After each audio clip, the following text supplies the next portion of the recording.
2-1 Marlborough returned home to Kelleher to take on the 0-2 Eagles. Before the game, the Shamrocks honored some of their legends, including former MVP and national champ Dave Palazzi. The fans and legends in attendance wouldn't have to wait very long for something to cheer about. On the opening kick, up man Zach Grosses is forced to recover the ball. But after this block by Josh Rhodes, Zach realizes he hasn't been touched, so he gets up and finds a seam. He gets to the outside, shakes off a would-be tackler, and then drags a couple of more Eagles into the end zone for the score. Just 9 seconds in, Marlborough's up 7-0.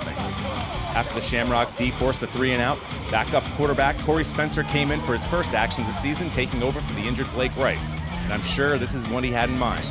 Jones picks it up and retains possession.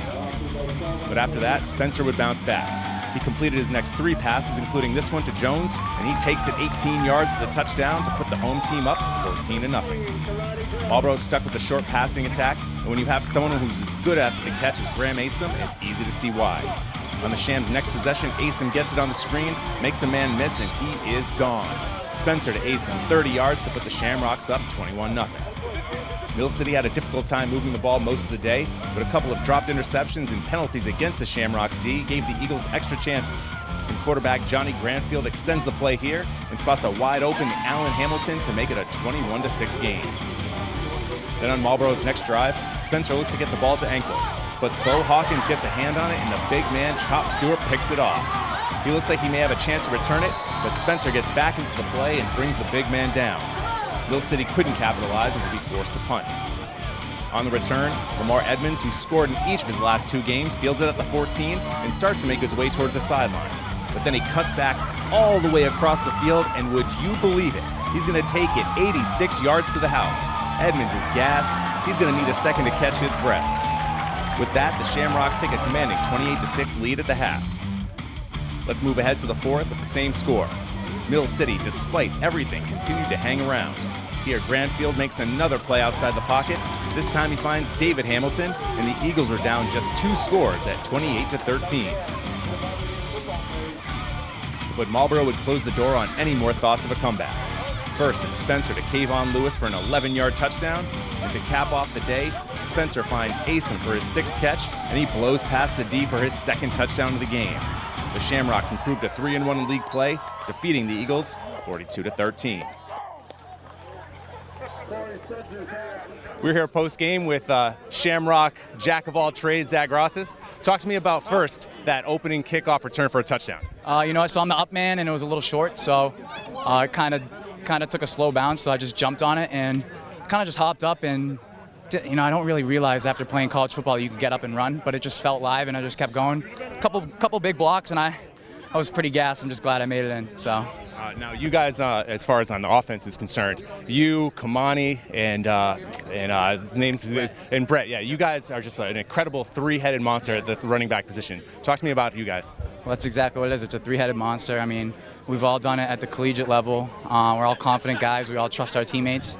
So we like it because we're able to give 100%, and then the next guy gets in and, get to see what he has to offer. So it's challenging because you try to make what's, best of your situation, but it's rewarding at the same time. So I like what we got going.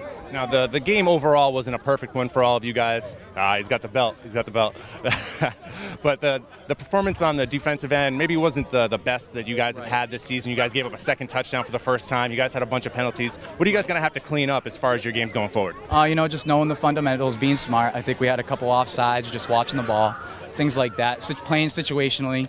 The good thing about our team is we have a lot of depth, so we're rotating guys in. They're getting experience, myself included. I'm an offensive guy from college, so we're having a lot of fun. It's just rolling with it and getting better week by week, and we know what we got to get better with, so we'll just take it and run with it. We're here post-game with offensive coordinator Harrison Ingalls after a 42-13 throttling of the Mill City Eagles. You guys had to throw a backup quarterback out there, Corey Spencer. Talk to me about his performance. 4 touchdowns, like 250 yards. He had a pick on that, but he knows the offense. He's been our quarterback for years before, his career took him away from the game. We were lucky enough that he was free so Blake could rest an injury. Obviously Blake's our guy. It was just kind of a lucky situation where Corey was available. I reached out to him. He went and he threw on Monday and then came to practice. And, he just hit the field like he never left, so it was awesome. Early in the second half, Kamani Jones goes down with an apparent lower leg injury, but you guys still have ankle, and you guys still have Grossis. Talk to me about how important those two guys are, and Kamani too, to the offense overall. I mean, just what we want to do and establish a running game. They're all three of them are such big parts to it. Kamani said he just rolled his ankle, so he needs to ice it. But I mean, you saw what happens when you have Zach in there. Zach's kind of the unknown X factor. He goes in there, no one's heard of him. He plays defense, and then he's breaking long plays, and he's so powerful and tough to take down. And then Brett is almost the same way. So it's just to have the three of them, even when you miss one, it's a two-headed monster that really wears down defenses.